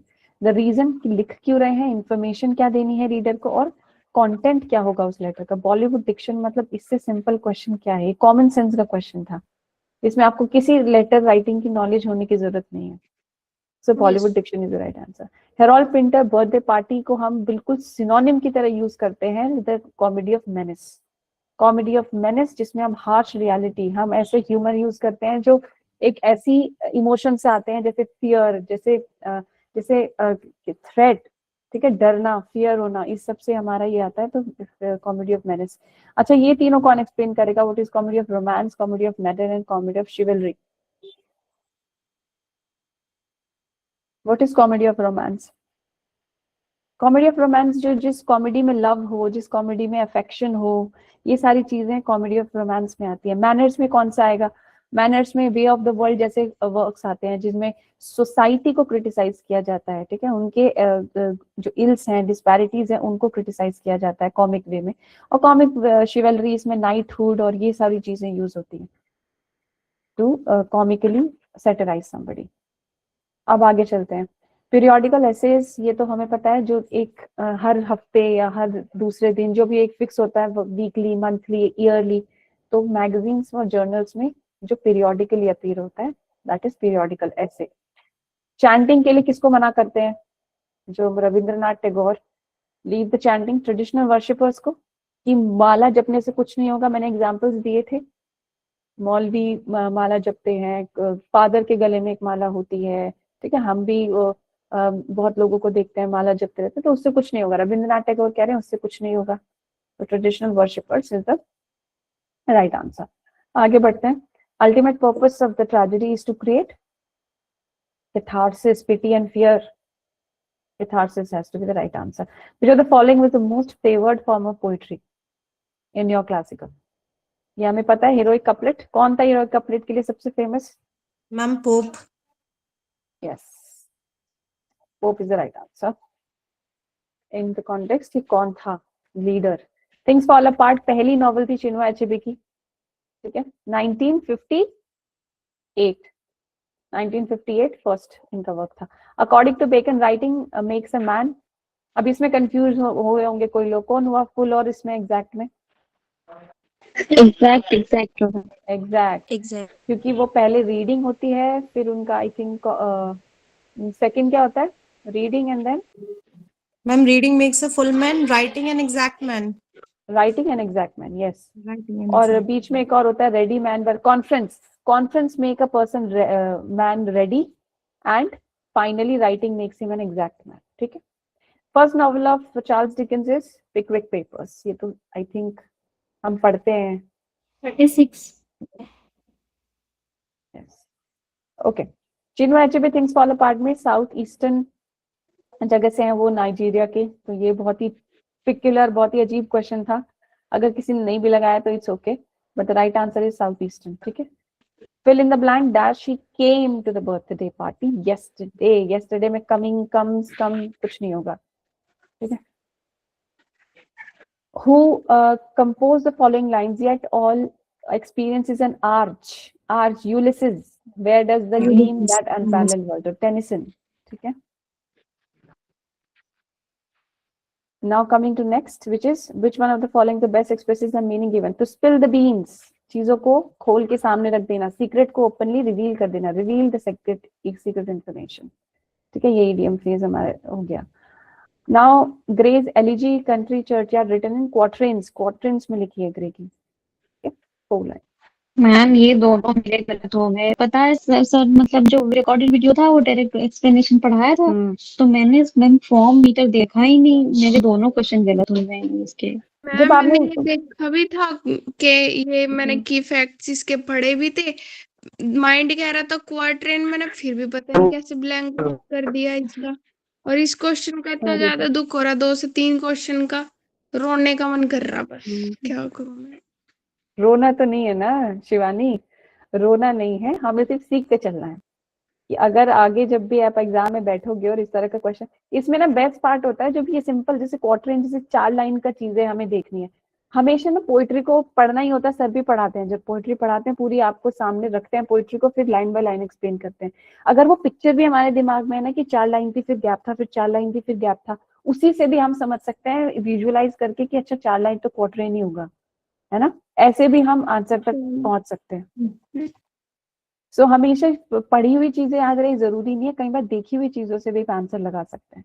तो आगे से ध्यान रखना है, इस तरह के क्वेश्चंस अवॉइड करना है। मैंने थोड़े से मॉक गलत में ये गलत किया था, लेकिन यही हुआ कि फिर उसको नोट डाउन अपने शॉर्ट नोट्स में कर लिया था, तो उसको बार बार देखा तो ये सही हो गया मेरा। यस, ये भी देखो गलती हुई ना तो अब आगे नहीं होगी वो रिपीट, तो कोई बात नहीं शिवानी, यहाँ गलती हुई अब आगे कभी रिपीट नहीं होगी। Choose a term which is used as dramatic device when the character talking to himself. Soliloquy है यहाँ पे, तो सारे में मोनोलॉग नहीं होगा। डायलॉग तो 2 लोगों के बीच में होता है। असाइड हमें पता है जब वो प्ले में असाइड जाके ऑडियंस से बात करते हैं। So soliloquy is the right answer. Who is a lead female, मतलब Rape of the Lock Belinda, ठीक है, लीड कैरेक्टर। ये तो बहुत सिंपल क्वेश्चन था, no doubt in that. Next, if the music be the food, ये कौन बोलता है? Orsino बोलता है। Neoclassical age was an age of prose and reason, ठीक है। Yes ma'am. इसमें से कुछ ये भी मैंने उल्टे कर दिए, न्यू क्लासिकल रोमांटिक में लगा दिया, रोमांटिक न्यू क्लासिकल में लगा दिया। अरे बाप, इतना ये वाला मैम कैसे ये गलत प्रेल्यूड हुआ फिर आपका? पता नहीं कैसे, फिर क्वेश्चन दे के आने के बाद रियलाइज हुआ कि अरे ये तो मैं उल्टा करा ही क्वेश्चन। नहीं चलिए आप नोट करते चलिए, जो भी आपकी इस बार गलतियां हुई ना, पहला एग्जाम था आपका, कोई दिक्कत नहीं है। जितनी गलतियां हुई है ना शिवानी, आप नोट करेंगे और मुझे भेजेंगे कि आप मैंने ये गलतियां की हैं, ठीक है, और आप उसे नोट करेंगे और मुझे भेजेंगे उसे। मैम ये प्रेल्यूड किसका है फिर? प्रेल्यूड वर्ड्सवर्थ ने नहीं ना, उनकी वाइफ ने, मैरी ने बाद में पब्लिश किया था। पोस्टह्यूमसली पब्लिश 1850 में पब्लिश हुआ है। यस, सैमुअल जॉनसन बॉसवेल ने लिखा, सैमुअल जॉनसन की बायोग्राफी बॉसवेल ने लिखी है। लाइव्स हमारे आइजैक वॉल्टन ने लिखा है, लाइव्स ऑफ द मॉस, ये हमारा सैमुअल जॉनसन ने लिखा। प्रेल्यूड कैसा क्वेश्चन है, मुझे समझ नहीं है क्या सेट किया है क्वेश्चन। यहाँ से लॉजिक कहाँ चला गया। और पता है ये क्वेश्चन कहाँ से, किस कॉन्टेक्स्ट में पूछा गया है मैम? ये क्वेश्चन किस कॉन्टेक्स्ट में पूछा गया है? ये question biography and autobiography topic से पूछा गया है। Instead of asking what is autobiography and biography, they have asked this, जो कि हमारे सिलेबस में भी नहीं है वर्क्स। तो ठीक है, दे हैव आस्क्ड, तो हमें उसी हिसाब से आंसर लगाना पड़ेगा। मैम ये भी गलत हो गया मेरा तो मैम। ये भी गलत हो गया, ये तो गलत मैम, लेकिन इसमें वही सर का एलिमिनेशन मेथड काम आया था मैम, तो वो बताए थे, तो जो आ रहा था उसमें तो एलिमिनेट। मैम क्या है एग्जैक्ट आंसर इसका क्वेश्चन का? Prelude should not be the, it's not written by Wordsworth. ये बाद में मैरी ने, उनकी वाइफ मैरी वर्ड्सवर्थ ने पब्लिश किया उनकी डेथ के बाद। मैम हम पोस्टह्यूमस दिमाग ही नहीं लगा पाए। साधना मैम पब्लिश ही तो कराया था उन्होंने, उनकी वाइफ ने लिखा, तो लिखा भी, अरे मैम पब्लिश ही कराया था, हम भी यही सोच रहे थे। आई गेट इट, पर बहुत सारे इसमें चेंजेस भी हुए थे जिस पर्पस से वर्ड्सवर्थ लिखना चाह रहे थे। लाइव्स तो आइजैक वॉल्टन का है, आइजैक वॉल्टन का लाइव्स करके वर्क है जिसमें वो बायोग्राफी देते हैं, ठीक है, बायोग्राफी लिखते हैं, और ये बाकी तीनों भी बायोग्राफीज है। मैं बता रही हूँ क्वेश्चन बायोग्राफी का कॉन्टेक्स्ट में पूछा गया है, और वर्ड्सवर्थ ने अपनी बायोग्राफी नहीं लिखी थी, वो कोशिश कर रहे थे कुछ लिखने की, पर वो लिखा नहीं गया था। बाद में जो भी इधर उधर से चिपका के जैसे भी मैरी ने उसको पब्लिश करा दिया द प्रिल्यूड नाम से। वो तो टाइटल भी द प्रिल्यूड नहीं देने वाले थे। क्या इसमें बोनस मिलना चाहिए सबको, लेकिन ये कमीशन वाले देंगे नहीं। देखते हैं क्या करते हैं कमीशन वाले, क्या आंसर मानते हैं और क्या आपको मार्क्स देते हैं। बाकी this has to be the right नहीं होगा आंसर। क्योंकि प्रिल्यूड जो ठीक है है, वो शेक्सपियर वर्ड्सवर्थ का ही फर्स्ट रोमन वर्क है ट्रेजेडी में मैम, टाइटस हमको जहाँ पे वर्ड्सवर्थ में लिख के गए थे, पर एग्जैक्ट वो नहीं है जो प्रिल्यूड में पब्लिश कराया गया है। This was not his intention to write, it was Mary's interpretation जो उन्होंने पब्लिश कराया है। ठीक है, हम इसको उसमें रख लेते हैं अगर मेजॉरिटी लोगों को लग रहा है कि यहाँ पे पर ये आप देखेंगे ना, गूगल करिए लाइव्स किसका वर्क है, अभी गूगल करिए जिसको लग रहा है। मैम बट इसका कंप्लीट टाइटल तो वॉल्टन्स लाइव्स दिखा रहा है, वो नॉट ओनली लाइव्स। नहीं, लाइफ तो आइजैक वॉल्टन की है, मुझे पता सर की Yes. बुक में भी थी। लाइव्स हाँ, आइजैक वॉल्टन की ही है, लेकिन प्रिल्यूड वर्क वर्ड्सवर्थ ने ना तो इंटेंशन थी उनकी जो पब्लिश कराया गया है जिस कॉन्टेक्स्ट में, अगर वर्ड्सवर्थ होते ही ऐसे पब्लिश नहीं होती। एक्सकर्शंस अलग है, प्रिल्यूड अलग है, सब कुछ तोड़ मरोड़ के उनको लिखा मतलब पब्लिश कराया गया है। मैम इन्होंने सेंस नहीं बताई किस तरीके से मैच करवाना चाह रहे हैं। अब जब भी तो क्या ही बोला जाए, नहीं, बस पहली वो बात है क्वेश्चन ही नहीं प्रिल्यूड आना वाला तो चाहिए। वर्ड्सवर्थ का ही है। ओके चलिए, इसको हम कंटेंशन, देखो मैंने गोला पहले से लगा रखा है, कंटेंशन में है क्वेश्चन। कुछ लोग इसको लाइव कह रहे हैं, कुछ प्रिल्यूड कह रहे हैं। टेक्निकली तो कुछ भी नहीं होना चाहिए, बट आंसर तो लगाना है हमें। तो हो सकता है सुनिधि जो कह रही है वो ठीक हो, बोनस मिल जाए सबको। तो लेट्स प्रे फॉर दैट। ठीक है, टाइटस एंड्रोनिकस ये पहला इनकी ट्रेजेडी थी, रोमन ट्रेजेडी शेक्सपियर की। आगे बढ़ते हैं। Convert the following simple sentence into compound sentence. हमें कंपाउंड सेंटेंस बनाना है, बीच में ऐड करना है हमें। सो इसका होगा ही not only robbed the poor child but, ठीक है, बट ऑल्सो मर्डर्ड हर। अब इसका तो आई थिंक सबका ठीक होगा, ठीक है। Yes ma'am, fan boys. ठीक है, okay. A mock epic is a long poem that trivial subject with dignity. ये तो सीधी डेफिनेशन इन्होंने लिखी हुई है, इसमें किसी को डाउट नहीं होना चाहिए। अब हमारा देश सदैव से प्रसिद्ध रहा है, always been glorious. Our country has always been glorious. ठीक है, अब आ जाए गुड नाइट। ये कौन बोलता है, किसको एको करा है? आई थिंक ओफीलिया बोलती है, if I am not wrong. Ophelia का है ये कॉन्टेक्स्ट, वहां से गुड नाइट उठाया है वेस्टलैंड में टीएस एलियट ने, और कितना घुमा के क्वेश्चन पूछा है। तो ये हम तुक्के से सही हो गया मैम। अरे वाह, कुछ क्वेश्चन ऐसे भी ठीक होते थे। Curfew toll the knell of parting day. Curfew toll the knell, iambic pentameter. Ma'am ये तो पूरा निकाल भी लिया था, मुझे 9 सिलेबल आ रहे थे, मुझे 10 सिलेबल नहीं मिल रहा था। मैम ये तो क्वेश्चन एलर्जी वाले, तो मुझे बहुत गुस्सा आ रहा है। Okay, so this is the right answer. Now better to reign in hell, ये तो बहुत फेमस लाइन है सेटन की, to better to reign in hell than to serve in heaven, Satan. Restoration 1600 से 1700 हमें पता है, रेस्टोरेशन से बहुत सवाल पूछे हैं हमें। ठीक है, the expression that one talent, ये मैंने बहुत अच्छे से आपको कहानी सुना के एक्सप्लेन किया था कि कौन सा ये टैलेंट था। सो ये बिब्लिकल पैराबल से उठाया इन्होंने, है ना। ठीक है, द पैराबल ऑफ द कुछ करके ऐसे है, यस, बताया था आपने। 25-13 ऐसे करके कुछ है। हाँ, वो मतलब वहां से उठाया उन्होंने पूरा का पूरा बाइबल से। The idiom given below is followed by some alternatives. Choose one which is best expresses its meaning. To save one's face. Disgrace से बचना, अपना मुंह छुपा रहा है, मतलब डिसग्रेस ना हो जाए इसलिए अपने आप का बचाव कर रहा है। मैम ये वाला गलत हो गया है। ओके, बॉर्डलेस्क मतलब जब हम किसी सोसाइटी को यस मैम, मेरा सही है मैम। क्रिटिसाइज करते मैम हैं। मेरा सही है वाला। ओके, लैम्पून में हम क्या करते हैं? लैम्पून में हम एक इंडिविजुअल को अटैक करते हैं विद हार्श कमेंट्स, ठीक है। सो लैम्पून इंडिविजुअल का हो गया, बॉर्डलेस्क हमारा सोसाइटी का हो गया। ये क्या होता है? कॉमिक एपिक पोएम, जो कि हमारे फील्डिंग ने एक पूरा कॉन्सेप्ट भी दिया था ना, टॉम जोन्स में भी वो करते हैं, जोसेफ एंड्रूज में भी करते हैं, ठीक है। That is burlesque. और स्ट्रीम ऑफ कॉन्शियसनेस तो हमें पता ही है, एक मॉडर्न नैरेटिव स्ट्रक्चर है ये किसी नॉवल का। Now, which of the following novels not written? ये बहुत सिंपल क्वेश्चन था, हमें पता है वॉयज आउट, वेव्स, डॉलर, सब किसका है? वर्जीनिया वुल्फ का। और 2 वर्जिन्स किसका है? कमला मार्कंडे। मार्कंडे, मार्कंडे। कमला मार्कंडे। Absolutely. विलेज हमें पता है केचम्मा वाज द गॉडेस जिसकी वो पूजा करते थे, हिल गॉडेस थी। ये मैंने शायद मॉक में भी डाला है question, if I am not wrong. Yes ma'am. में था ये क्वेश्चन। वर्ड स्मोक, स्मोक तो हमें पता है, स्मोक प्लस फॉग से, दिल्ली वालों को तो Smoke and पता होगा fog. ये बहुत अच्छे से, जो दिल्ली में रहते हैं उनको पता होगा स्मोक। स्मोक प्लस फॉग जो हो जाता है तो उसको स्मोक Yes, कहते हैं। The title things fall apart, ये मतलब क्यों रिपीट करा है इन्होंने क्वेश्चन? ये रिपीटेड है ना क्वेश्चन? यस मैम, रिपीटेड है। पूरा मतलब इनसे कितने क्वेश्चन, 120 क्वेश्चन भी नहीं बने इनसे ढंग से।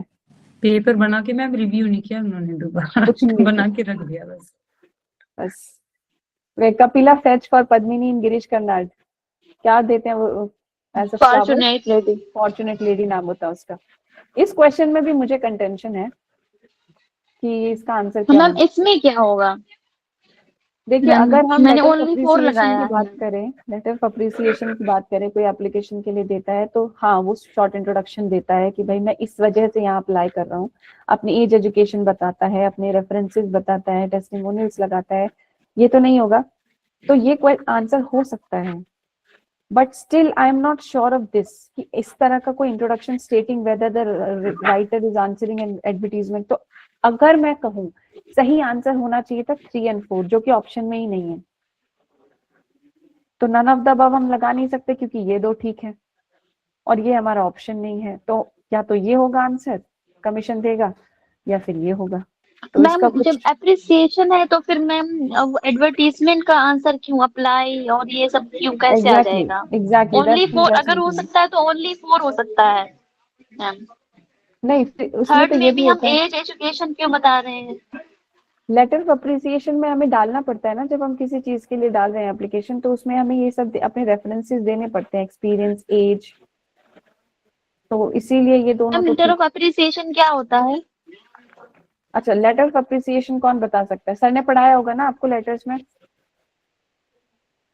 नहीं मैम, टाइप्स तो नहीं पढ़ाया है, मतलब फॉर्मेट पढ़ाया था। फॉर्मेट तो एक ही तरह का पढ़ाया था फॉर्मेट।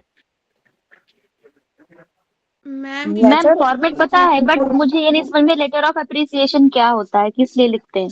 लेटर ऑफ अप्रिसिएशन मतलब इसका दूसरा नाम किसी को अगर हम कहते हैं अप्रिशिएट करने के लिए, हमको जहाँ तक लग रहा है, जबकि हम देखे नहीं नहीं नहीं नहीं, ये किसी को अप्रिशिएट, ये एक मिसनॉमर है, मिसनॉमर है ये। अप्रिसिएशन नहीं होता, लेटर ऑफ एप्लीकेशन भी कहते हैं इसको, जिसमें कि हम अपने किसी चीज के लिए मैं अप्लाई कर रही हूँ, अप्रिशिएट मतलब उसको अप्रिशिएट भी बोल देते हैं। ये एक मिसनॉमर यूज करा जाता है। हाँ, कि जैसे मैं अपने रेलेवेंट क्वालिफिकेशन दूंगी, उसमें एक्सपीरियंस दूंगी, अपने रेफरेंसेस ऐड करूंगी कि भाई इस बंदे ने भी मुझे रेफरेंस किया है, that I am eligible for this particular, जो भी जहाँ भी वो एप्लीकेशन डाल रहे हैं।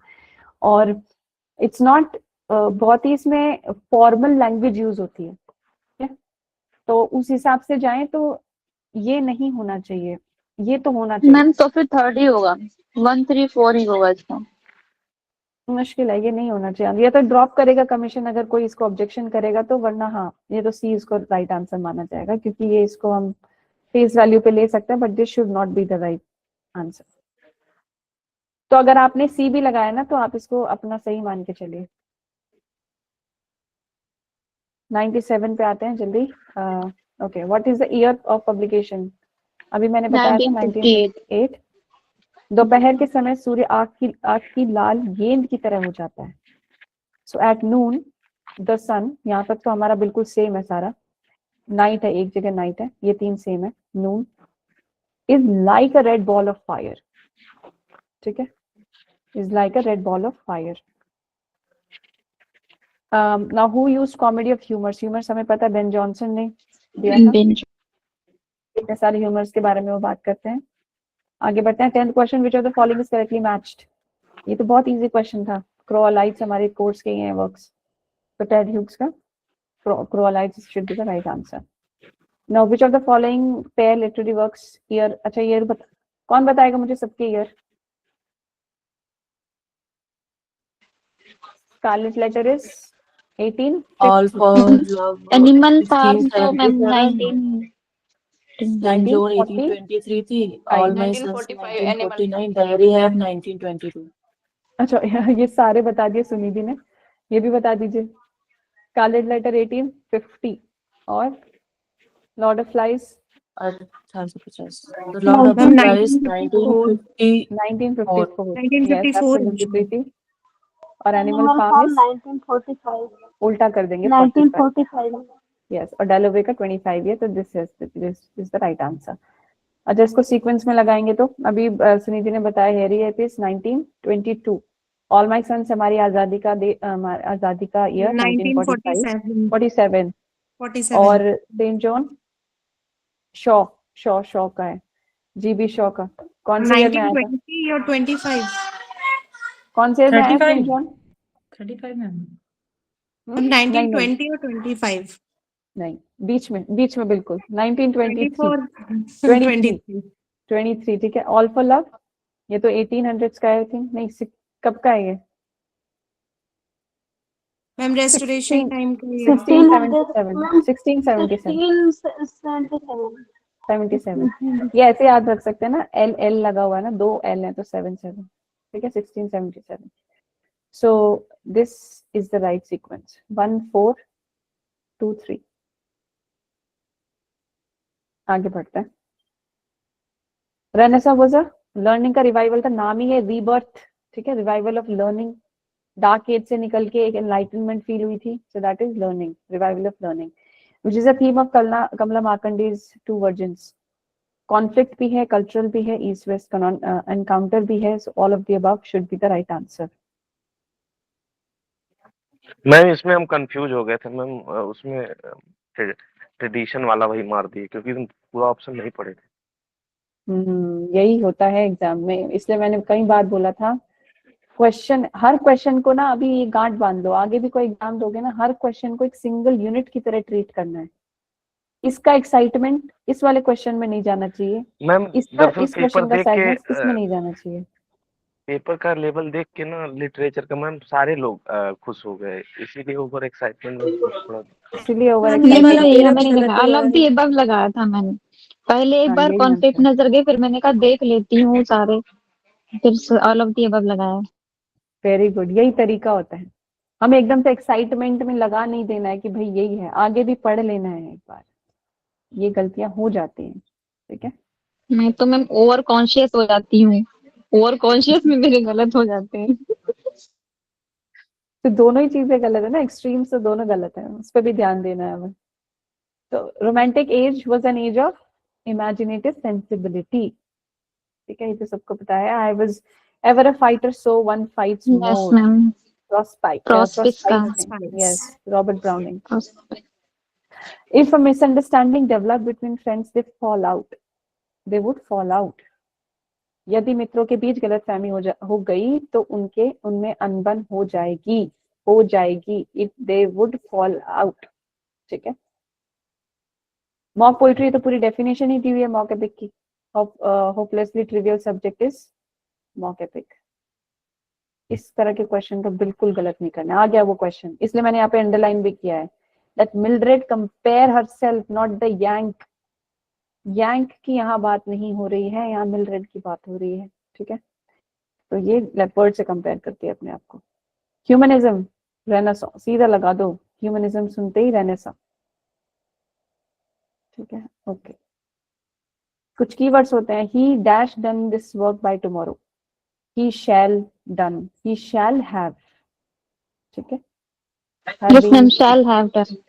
Shall have. Who is the owner of the firm? ये क्वेश्चन सबने सही लगाया जेम्स हाउ होगा James Howe, yes ma'am. Now Sylvian historian who can't does express a flower table. इस Sylvian historian ये ग्रेशन को करते हैं जॉन कीट्स ठीक है उसी पे जो आकृतियां बनी होती हैं उसके कॉन्टेक्स्ट में बात करते हैं ठीक है। Now which of the following novels was not written by Charles Dickens? Oliver twist उनकी है ग्रेट एक्सपेक्टेशन निकोलस निकल भी उनकी है। बहुत simple question wasteland by T S. Eliot is dedicated to whom? उनके कर्ता धर्ता Ezra Pound yes okay. Now when was Shaw's arm in the man 1898 हम 1898 ये तो किसी का 94 में परफॉर्म हुई थी 98 में पब्लिश हुई पब्लिश पूछा आई थिंक परफॉर्म तो 7 में हो गई थी 7 में या 6 में पर मैम पब्लिश 1898 ही लगा मैंने। 98 में पब्लिश हुई थी। मैम 94 में शायद परफॉर्म हुई थी। अच्छा, आई एम नॉट क्लियर, अभी मेरे को पता नहीं, मैम 96 की ध्यान आ 94 रहा है। में ठीक है, 94 में परफॉर्म होगी।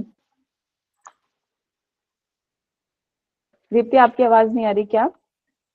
मैम ये 94 में परफॉर्म हुई थी, मैंने ध्यान से नहीं पढ़ा तो मेरा रॉन्ग हो गया, मैंने 94 लगा दिया।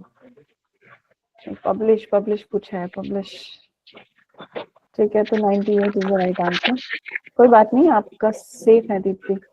ओ lift me as a wave, लो ये सेंटेंस से आ गया फोर्ट टू वेस्ट विंड का, जो अभी हम बात कर रहे थे। यहाँ पे लिफ्ट मी अप नहीं है, lift me as a wave है। ठीक है, fort to west wind is the right answer. Who is the other poet?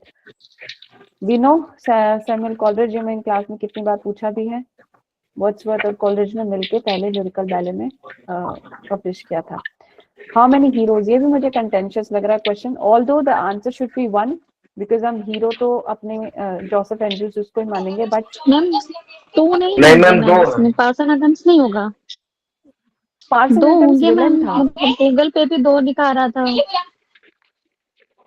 इसीलिए गोला लगाया ना यहाँ पे कि ये भी हो सकता है और ये भी माना जा सकता है। अब ये कमीशन डिसाइड करेगा कि क्या मानते हैं, क्योंकि हीरो तो एक ही होता है, वो तो उसका काउंटर है, या ये मान लीजिए कि विलन है, बट हीरो 2 नहीं हो सकते। How is he hero person? लेकिन मैम अगर ये एक्चुअली क्वेश्चन पूछ रहे हैं तो फिर उनको पूछने का पर्पज यही होना चाहिए। एक्चुअली मैंने पहले 2 पे आंसर किया था, फिर मैंने 1 पे इसलिए आंसर किया कि पहले तो मुझे पार्सन एडम ही लग रहा था कि पार्सन एडम ये दोनों लीड रोल कर सकते हैं। फिर दिमाग में पता नहीं क्यों गया कि नॉवेल का नाम तो जोसेफ एंड्रूज से है, और और जो ये एक पिकेरस नॉवेल है, तो इसमें जो सेंट्रल कैरेक्टर है, मतलब सेंट्रलाइज कैरेक्टर है, वो तो जोसेफ एंड्रूज का नाम भी उसके इससे, तो क्यों नहीं 1 हो सकता है। ये मुझे बहुत ज्यादा कंफ्यूज किया था क्वेश्चन, बहुत ज्यादा, तो लेकिन मेरे लास्ट में हिसाब से मैंने भी लगा ये 1 दिया। ही होना चाहिए, क्योंकि हमेशा हीरो 1 होता है। Parson Adams is a negative, उसका काउंटर पार्ट मान लीजिए उसको, तो वो कैसे साइड हीरो हो हीरो सकता बोल है? सकते हैं। ऐसे तो हाँ बिल्कुल, और ऐसे तो फिर हर नॉवल में, हर स्टोरी में 2 हीरो होने चाहिए, एक वो जो उसको काउंटर कर रहा है, एक वो जो एक्चुअल में हीरो है। हम इसको एक्सेप्शन क्यों ले रहे हैं जोसेफ एंड्रूज को कि इसमें 2 हीरो हो गए? हीरो तो एक ही है ना। बाकी देखते हैं कमीशन क्या आंसर मानती है। Will not dwell on it, 1-2 question में ये डाउट रहता ही है एंड तक। तो अगर कमीशन 2 मानती है तो जिसने 2 लगाया उसका ठीक हो जाएगा, और 1 लगाया है तो देखते हैं क्या होता है। आगे बढ़ते हैं। What type of narrative technique is used in Mrs डेलोवे? ये बहुत फेमस है, ये वर्क भी बहुत फेमस है for this particular technique which is stream of consciousness. एक ही दिन में पूरी कहानी रची जाती है, वो भी पूरा फ्लैशबैक प्रेजेंट, फ्लैशबैक प्रेजेंट, कोई इसका सीक्वेंस नहीं है। It's written in stream of consciousness by Virginia Woolf. Nathaniel Hawthorne's Scarlet Letter is fundamentally a study in pathology of remorse. किसकी पैथोलॉजी ऑफ रिमोर्स? किसको खाया जाता है अंदर ही अंदर गिल्ट? डिम्सडेल के कॉन्टेक्स्ट में पैथोलॉजी ऑफ रिमोर्स है। What is pathology? पैथोजेंस होते हैं ना, कीड़े, जो अंदर ही अंदर उसको खा रहा है। क्या खा रहा है उसको? गिल्ट खा रहा है उसको अंदर ही अंदर। तो उसके कॉन्टेक्स्ट में pathology of remorse is scarlet letter. ठीक है, ओके, आगे बढ़ते हैं। इसमें हमारा बेंजामिन होगा, द डोंकी द बेंजामिन, जो एल्डेस्ट था। अ सोनेट 14 लाइन पोएम होती है, और ये क्वेश्चन भी I guess I have asked in the mock. इनको सीक्वेंस में लगाना। वेस्टलैंड के जो पार्ट्स हैं हमारे 5, बरियल ऑफ द डेड से शुरू होगा। अगर एक भी पता था ना तो ये क्वेश्चन आसानी से निकल जाता। यस। इसमें तो किसी को डाउट नहीं होगा। आगे बढ़ते हैं। विच sentence correct sentence option given below? तो इसमें से क्या नहीं होगा? मैम सबसे जो ओल्ड रहता है वो मैम बेंजामिन रहता है, कि ओल्ड मेजर करके जो रहता है वो? नहीं, ओल्ड मेजर ओल्ड नहीं होता। ओल्डेस्ट अगर हम बात करें बेंजामिन होता है, जो डोंकी होता है। ओल्ड मेजर के नाम से आपको कंफ्यूज किया जा रहा है। He was in second in line, पहले पे बेंजामिन है ओल्डेस्ट में। The newly elected leader together with his wife was invited for the dinner. ठीक है, यहाँ पे तो नहीं होगा leader together with his wife are invited, are invited क्या प्रेजेंट में नहीं होगा? Newly invited whether with his wife invited for the dinner, was invited for the dinner, were invited, no. सिर्फ इलेक्टेड लीडर के कॉन्टेक्स्ट में हम देखेंगे तो was invited होगा. On his blindness is an example of Petrarchan sonnet. ठीक है, इसमें तो कोई वो नहीं होनी चाहिए. ओड ये है नहीं. कर्टल सोनेट हमें पता है क्या होता है, ये भी नहीं है. शेक्सपियन सोनेट में नहीं लिखा है, वो पेट्रार्कन सोनेट यूज करते थे. और ये मैंने क्लास में बहुत अच्छे से बताया भी था कि पेट्रार्कन सोनेट में लिखते थे Milton, majority of his works. Complete a sentence given below by using correct option. Arm in the Man is an anti-romantic comedy. ठीक है, कोई उसमें रोमांस का एलिमेंट नहीं है, ये तो होंगे ही नहीं. So this is the right answer. Expressionism, expressionism भी मैंने क्लास में उस दिन अदवीना का शायद डाउट एक्सप्लेन किया था और ये बताया था कि जर्मनी में ओरिजिनेट हुआ है. ठीक है, और इम्प्रेशनिज्म कहाँ ओरिजिनेट हुआ है वो भी बताया था. याद है किसी को? Ma'am Paris France, France France, Paris absolutely. France. Yes. Expressionism Germany or Impressionism France. Which of the following poems can be termed as a dramatic monologue, not though not written by Browning? ये जो sentence था ना, ये बहुत लोगों ने नहीं पढ़ा होगा. सीधा जैसे देखा कि अच्छा ड्रामेटिक मोनोलॉग लगा दो भाई, हमारा क्या लास्ट टचेस, पर नहीं. एलियट का प्रूफ रॉक भी एक ड्रामेटिक मोनोलॉग ही है. मैम इंटीरियर मोनोलॉग है, लेकिन मैम मोनोलॉग की कैटेगरी में है. हाँ, मोनोलॉग ही है वो, ड्रामेटिक मोनोलॉग की कैटेगरी में आता है. Renaissance reached it's glorious flowering during Elizabethan age में पीक पे पहुंचा था. ठीक है. When Swamiji was 14 years of age, an ordinary event happened in his life very much, affected his life very much. जब स्वामी जी 14 वर्ष के थे तब एक साधारण घटना ने उनके जीवन पर गहरा प्रभाव डाला. affected his life very much, तो गहरा प्रभाव डाला. This has to be the right. मुझे लग रहा है ट्रांसलेशन वाले तो किसी के गलत नहीं होंगे, बहुत सिंपल दिए हुए हैं. प्री रैफेलाइट से पहले ही नाम हमारे दिमाग में आता है डांते गैब्रिएल रोसेटी का. ठीक है. The name of the river mention Rye river, ये भी क्वेश्चन कई बार मॉक में पूछा गया है. I may assert eternal providence and justify the ways of God to man. इसमें हम बहुत एम्फेसिस डालेंगे डिस्क्रिप्टिव, जब हम डिस्क्रिप्टिव राइटिंग करेंगे ना, ये क्वेश्चन डायरेक्ट पूछा जाता है. तो मिल्टन है यहाँ पे राइट आंसर. आगे बढ़े तो हमारा आता है I will be revenged on the whole pack of you. Malvolio बोलता है ये. मालवोलियो तो ये 12th नाइट का हमारा हो जाता है. लास्ट में जब उसको परेशान करते हैं फिर बाद में उन सबको बोलता है. Play All for Love ends with the speech of Cleopatra देती है लास्ट स्पीच. यस. उसके बाद who is the hero of Anita Desai's farewell, ये तो सिंपल था. रोमन नहीं होगा, मैम रमन इसका होगा. सेरापियन नहीं होगा क्योंकि एंटनी क्लियोपेट्रा डेथ हो जाती है, फिर क्लियोपेट्रा की डेथ से फिर सेरापियन भी एक सुसाइड कर लेता है. तो लास्ट क्योंकि उससे यस मैम सेरापियन होना चाहिए मैम, क्योंकि वो दोनों तो पहले ही मर जाते हैं. एंटनी क्लियोपेट्रा मर तो जाते हैं, ये डाउट मुझे भी हुआ था. बट एंड अगर हम कहें उस प्ले का एंड किसके स्पीच से हुआ है, कि जब फाइनली वो प्ले एंड हो गया है. Don't you think it should be Cleopatra? Ma'am मुझे भी सेरापियन ही लग रहा है ये, क्योंकि ठीक है, तो इसको हम वो उसमें रख लेते हैं अपने कंटेंशन में कि सेरापियन भी इसका आंसर हो सकता है. I was also confused between the two, but then I thought ma'am Serapion है मैम 100%, क्योंकि मैम टेक्स्ट में लास्ट में मैम सेरेपियन का ही है. उसके बाद वो लास्ट में प्रोलॉग जो लास्ट वाला स्पीच, पूरी की पूरी स्पीच. यस मैम, हम पूरी स्पीच भी इसमें सेरेपियन 100% कोई. ठीक है, सेरेपियन हम मान लेते हैं इसका आंसर. बाकी अल कंफर्म. टेक्स्ट भी अभी हमारे पास है, ये ऑनलाइन अभी हम भेज दे रहे हैं, उसमें आप मैम देख लीजिए. Who is the hero of Anita Desai? हमें बता दिया, रमन है. The play which is famous for melodramatic elements, सबसे ज्यादा तो डचेस और मल्फी में ही है. कितना उसमें प्रॉब्लम्स क्रिएट होते हैं, कितने डेथ्स होते हैं. मैम क्या होता है मेलोड्रामा? आंसर तो सही है, बट क्या होता है ये? मेलोड्रामा मतलब कि एक जो ड्रामा नॉर्मली एक जैसे हम किसी को कहेंगे, हम एक कोई भी ड्रामा देखते हैं, शेक्सपियर का कोई भी ड्रामा हम देख रहे हैं, तो उसमें कुछ ड्रामेटिक एलिमेंट जो किसी चीज को बढ़ा चढ़ा के बोला जाएगा. मेलोड्रामा में आ जाते हैं सैडनेस. ठीक है, सैडनेस या ये कह लीजिए कि कुछ ऐसी चीजें जो आपने डचेस ऑफ माल्फी को पढ़ा है ना, स्टोरी पता है आपको, तो उसमें जो डचेस के साथ हो रहा है, जो उसकी फैमिली के साथ हो रहा है, वो जितनी सैडनेस भरी चीजें हैं, दैट इज मेलोड्रामेटिक कि मैम चीज। ब्लड शीट भी आता है इसमें, मर्डर्स। मेलोड्रामा में हम नहीं यूजुअली नहीं रखते हैं, हम इसमें मेजरली सैडनेस रखते हैं, सैडनेस रखते हैं, क्राइंग, ठीक है, और कुछ मैम हर्ट हो जाना। मुझे ऐसा लग रहा है कि इसका आंसर टेम्पेस्ट नहीं होना चाहिए, किसका? मेलोड्रामा वाले का, क्योंकि जैसे नहीं मैम, मेलोड्रामा में क्या मेलोड्रामा होता है। वाला Duchess of Malfi Duchess of Malfi होगा मैम। टेम्पेस्ट कौन सा और जॉनरा है? उसका मैम नहीं वो टेम्पेस्ट कॉमेडी है, बट उसमें जो टेम्पेस्ट होता है ना कहानी में होता है ना कि उतार चढ़ाव बहुत ज्यादा होता है पूरा।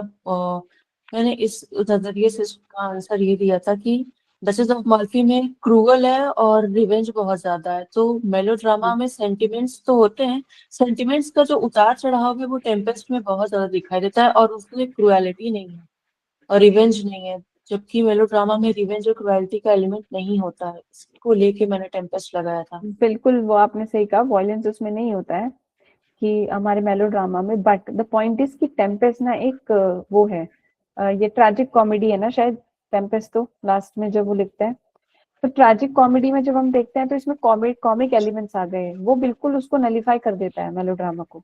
Melodrama is the negative side, sadness है, रोना धोना है, ये सब इमोशंस का अप डाउन। अप डाउन, जैसे कि जितने भी हमारे डेली सोप होते हैं ना उसमें हर टाइम रोते ही रहते हैं, दैट इज मेलोड्रामेटिक, ठीक है कि हाँ एक मैम उसमें जो है सेरापियन ही लास्ट बोल रहा है statement, see how the lovers sit in stay together, text में है ये। मैं स्पीच के चक्कर में मैंने इसको लगाया था कि स्पीच, ठीक है, तो फिर सेरापियन जिसने लगाया उसका ठीक है आंसर। टेक्स्ट में लास्ट अगर स्पीच दी है, दैट्स एब्सोल्युटली राइट। ठीक है, तो यहाँ पे हमारा हो जाएगा Duchess of Malfi. Who is the hero of the play All for Love? Mark Antony, ठीक है, हम डिस्कस कर चुके हैं। Jealousy is like a polished glass held to the lips, ये एवेंटेरियस बोलता है मैम। यस, एलेक्सिस बोलता है मैम। एलेक्सिस मैम ये बोलता भी है। Yes ma'am, 100%। ये भी ओके, मैम टेक्स्ट में हम बाद में आके मैम देखे थे इसको, अभी मतलब कल मिला है। टेक्स्ट में चेक किया था आपने? Yes ma'am, yes ma'am, ma'am इसको मिला है। ये पूरा मेरे को ऑल फॉर लव वाला वापस देखना पड़ेगा टेक्स्ट, ठीक है, अगर ऐसा है तो फिर मैम एलेक्सिस। अभी ऐसे jealousy is like a polished करके अभी जो टेक्स्ट डाले हैं ऐसे करके सर्च कर लेंगे ना, तो मैम उसमें दिख जाएगा। ओके, ठीक है, आगे चलते हैं। Shakespeare has written without rules and he neglected the law of propriety. Johnson ने लिखा था डिटेल में, ठीक है, शेक्सपियर के बारे में, तो ये हमारा सैमुअल जॉनसन हो जाता है। यहाँ पे एल्डर सिस्टर कमला मार्कंडे किसके पीछे भागती है? वो फिल्म डायरेक्टर मिस्टर गुप्ता, उसके पीछे भागती है।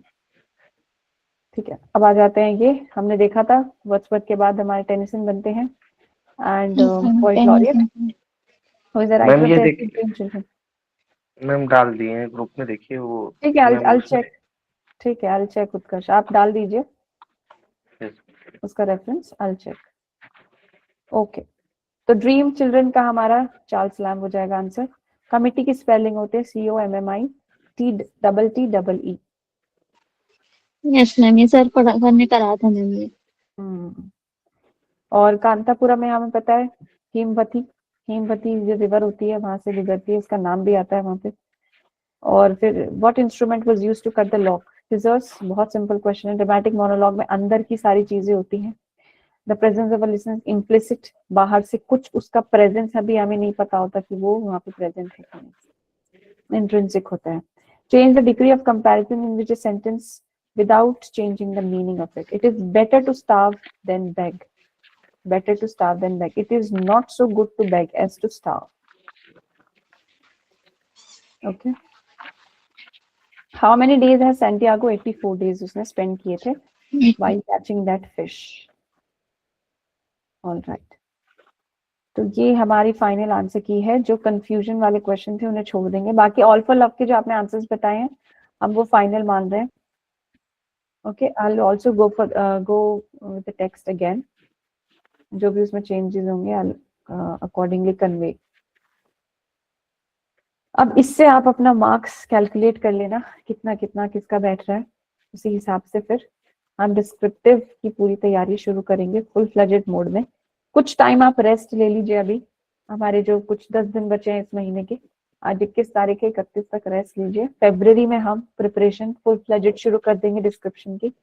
अच्छा, इन 10 दिनों में करना क्या है? पूरा रेस्ट नहीं करना है, तो क्या करना है, जितना सिलेबस आपका पूरा का पूरा जो सिलेबस आपको दिया गया है, जो भी ऐसे पॉइंटर्स हैं या जो भी ऐसे टॉपिक्स हैं जो आपको लग रहा है कि मेरे वीक है, अभी या तो मेरा खत्म नहीं हुआ है, ढंग से रिवीजन नहीं हुआ है, स्टोरी में कंफ्यूजन है, चीजों में कंफ्यूजन है, उस सब का लिस्ट बनाएंगे और इन 10 दिनों में उसको खत्म करेंगे। क्योंकि मैंने पहले भी बताया था, एग्जाम से पहले भी, अब हम सीधा आंसर राइटिंग पे जंप करेंगे। अभी हमारे पास टाइम नहीं होगा कि हम पूरे के पूरे वर्क को दोबारा से देखें, दोबारा से उसका एनालिसिस करें, दोबारा से उसको पढ़ें। अभी हमारे पास सिर्फ टाइम है कि हम सीधा जंप कर सकते हैं अपनी आंसर राइटिंग के प्रोसेस में। So for that ma'am result कब तक आ जाएगा? ये यूपी